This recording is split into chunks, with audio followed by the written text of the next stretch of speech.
টাকা কামাও, কারণ এটা স্বার্থের দুনিয়া। এখানে বুক ভর্তি ভালোবাসার চেয়ে পকেট ভর্তি টাকা থাকার অনেক মূল্য। বিনা কারণে যারা তোমার জীবনে দুঃখের গল্প তৈরি করেছে তাদের অভিশাপ দিতে হবে না, তোমার নীরবতাই যথেষ্ট। মধ্যবিত্ত সংসারে একটু বুদ্ধি দিয়ে হাজার হাজার টাকা জমাতে পারবে। মানি সেভিং টিপস। টিনের জং ধরা রুম পরিষ্কার করলাম, আলহামদুলিল্লাহ। তো নতুন দিনে নতুন আর একটি ব্লগ ভিডিও নিয়ে হাজির আমি আপনাদের মাঝে। সাভানা, ভারতের ছোট্ট একটা গ্রাম শীতলকুচি জেলা থেকে বলছি। তো welcome back to my channel. আসসালামু আলাইকুম। তোমরা সবাই কেমন আছো? আমি আশা করি তোমরা সকলেই ভালো আছো। আলহামদুলিল্লাহ আমিও ভালো আছি, আর আমার পরিবার পরিজনদের নিয়ে আলহামদুলিল্লাহ আমি ভালোই আছি। আর আমার প্রাণপ্রিয় কলিজা আপু ভাইয়ারা তোমরা সবাই কেমন আছো? আমি আশা করি তোমরা সকলে ভালো আছো। তো বরাবরের মতো না ব্লগটা আমি সকাল থেকেই শুরু করে দিলাম। আজকে বিছানার বেডশিটটা চেঞ্জ করব, কারণ অনেক দিন হয়ে গেল। তো মানে ওই শিলিগুড়ি থেকে আসলাম আমি, মানে 2-3 দিন হইলো আসার। তো মানে একটু একটু করে আর কি সংসারের কাজগুলো গুছিয়ে নিচ্ছি। কারণ দেখুন, 14-15 দিন যদি একটা বাড়িতে না থাকা হয়, সেই বাড়িটার অবস্থা কীরকম হয়। তো নিজের বাড়ি নিজের মতো পরিষ্কার পরিচ্ছন্নভাবে রাখলে তবেই তো সুন্দর লাগে।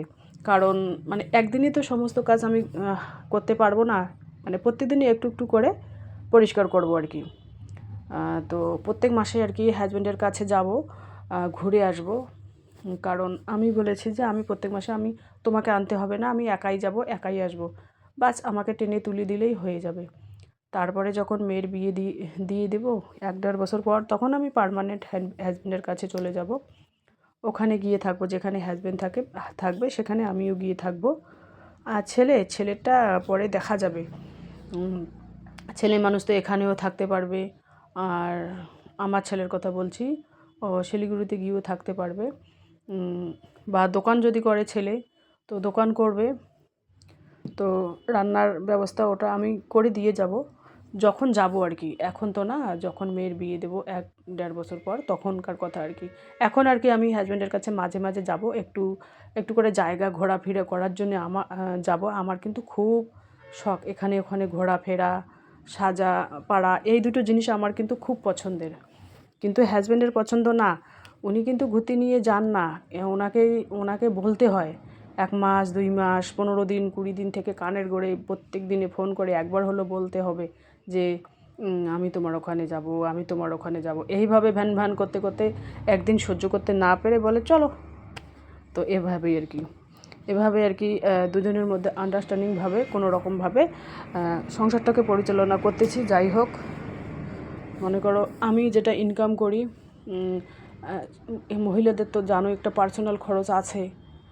প্রত্যেক গৃহিণীর একটা করে পার্সোনাল খরচ থাকে, ক্রিম থেকে তোমার ওড়না থেকে। হাজব্যান্ডরা তো ওরা তো মানে বাড়ি খরচটা চালায়, কিন্তু সব পাশে ওনাকে তো চাপ দিলে হবে না। নিজেরও পকেট খরচের জন্য নিজে 2-3 হাজার যদি ইনকাম করতে পারি মাসে, তাহলে তো নিজের হাত খরচটা হলে আর লাগে না আর কি। দেখুন, আমাদের মেয়েদের কিন্তু অনেক ইচ্ছে অনেক শখ থাকে, ঘর সাজাবো, এখানে ওটা রাখবো ওখানে ওটা রাখবো, আজ ওইটা কিনবো, কাল ওইটা আলমারি কিনবো, এরকম অনেক প্রত্যেকটা মেয়েরই প্রত্যেকটা বউদেরই কিন্তু একটা শখ বা ইচ্ছে থাকে। সেইগুলো নিজের ইনকাম হলে কিন্তু পূরণ করা সম্ভব। কারণ আমরা যেহেতু গরিব মধ্যবিত্ত ঘরের, তো হাজব্যান্ডের উপর অত কিছু চাপ দিলে আমাদের সংসারে আর কি অশান্তি সৃষ্টি। সেই জন্য অত চাপ না দিয়ে নিজেই একটা ইনকাম করো, সংসার সামলিয়ে ছেলে মেয়ে সামলিয়ে। বিনা ইনভেস্টে ইনকাম আছে। তুমি ঘরে বসে টিউশনি পড়াতে পারো, বা হাঁস মুরগি কবুতর পালতে পারো, বা ব্যাগ সেলাই করতে পারো, বা চুড়িদার নাইটি ওইগুলো সেলাই করতে পারো। অনেক ইনকাম আছে, যে এইগুলো ইনকাম করতে পারো।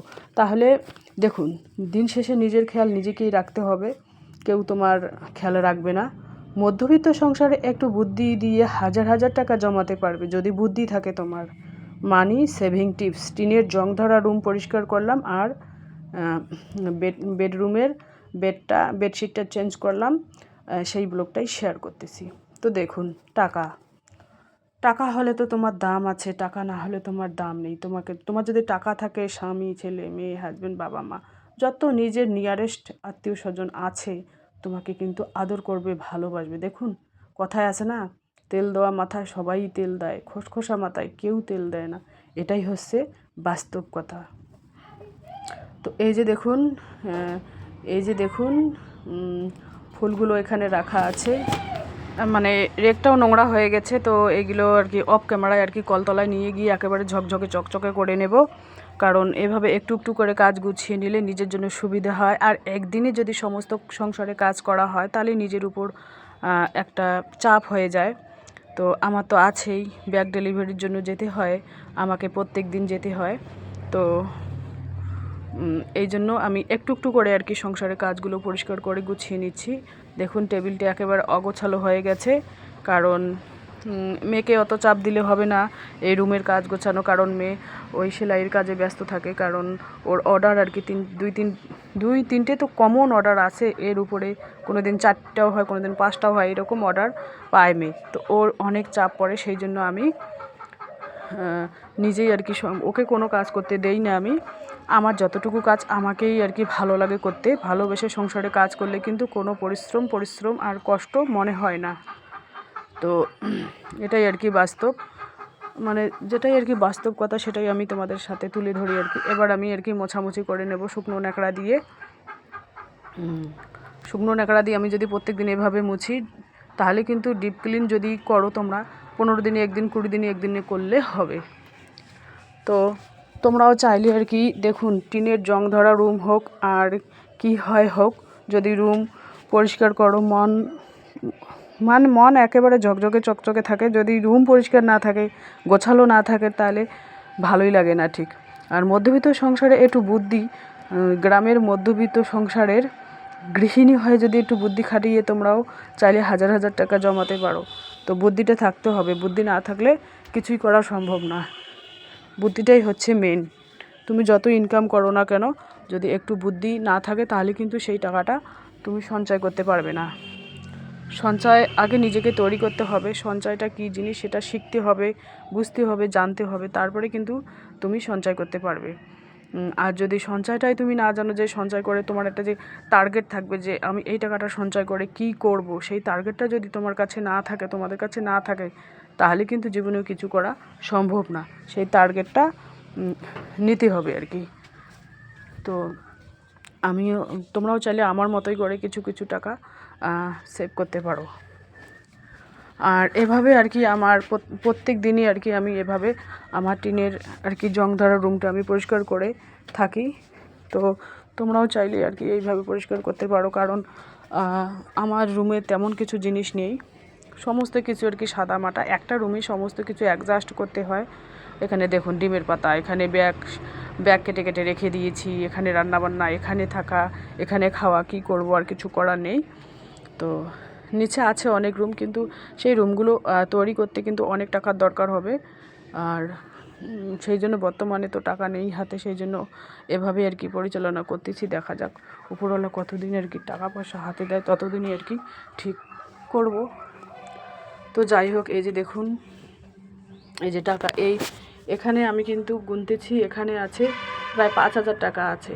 আমি কিন্তু প্রত্যেক মাসে 7-8 হাজার টাকা নিজেই ইনকাম করি, আর কোনো দিনও 10,000 প্লাসও হয়, মানে ম্যাক্সিমাম ধরলাম 7-8 হাজার। সেই টাকাগুলো দিয়ে আমি কিন্তু দল চালাই, আমি দুটো দল চালাই, সমিতির দল একটা আছে, গোষ্ঠীর দল একটা আছে, দুটো দলে কিন্তু আমি চালাই।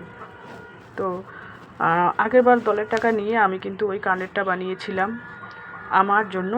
এবার দলের টাকা তুলে একটা চেন বানাবো মেয়ের জন্য। হাজব্যান্ডকে বলেছি যে আমি 50,000 টাকা দিব, তুমি 50,000 টাকা দিও, 1 লাখ টাকা দিয়ে মেয়ের জন্য একটা সোনার গয়না বানিয়ে রেখে দেবো।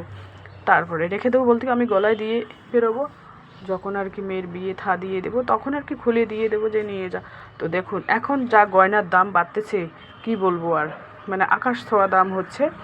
1,40,000 টাকা ভরি বর্তমান।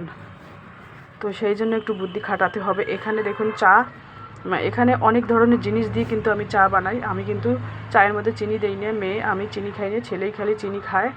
এখানে কারি পাতা আছে, তুলসী পাতা আছে, আদা আছে, রসুন আছে, জোয়ান আছে, মেথি আছে, তোমার তেজপাতা আছে, অনেক ধরনের জিনিস আর কি এখানে চিড়ে ভাজা। তো এই চা কিন্তু আমরা 2-3 বার খাই, দিনে বা সন্ধ্যায়, মেয়ে আর আমি। আর একটা জিনিস খাই, সেটা হচ্ছে সজনে পাতা আছে না, সজনে পাতা শুকিয়ে গুঁড়ো করে রেখে দেই। ওইগুলো সকালবেলায় উঠে 2 চামচ আর 1 চামচ মধু মিশিয়ে কুসুম গরম পানির সাথে খাই। মেয়েও খায়, আমিও খাই, কারণ এইগুলোর খুব উপকার। কয়েকদিন আগে মেয়ের ব্যথা ছিল, হাতে পায়ে ব্যথা। তো নানান ডক্টর দেখিয়েছিল, কিন্তু ভালো হয়নি, ভালো রেজাল্ট হয়নি। তারপরে আমি মোবাইলে দেখেছি, ইউটিউবে দেখেছি যে হাতে পায়ে ব্যথা হলে কী কী খেতে হবে। তারপরে ওখানে লেখা ছিল যে মোরিঙ্গা পাউডার খেতে হবে, আর ওই কী যেন ওই সজনে পাতার যে গুঁড়ো, ওইগুলো কিন্তু বিক্রি হয় বাজারে অল্প একটু, যদি কিনো 100 গ্রাম কি 200 গ্রামের দাম হচ্ছে 700 কি 800। আমার বোন এসেছে, আমার বোনের মেয়ে এসেছে।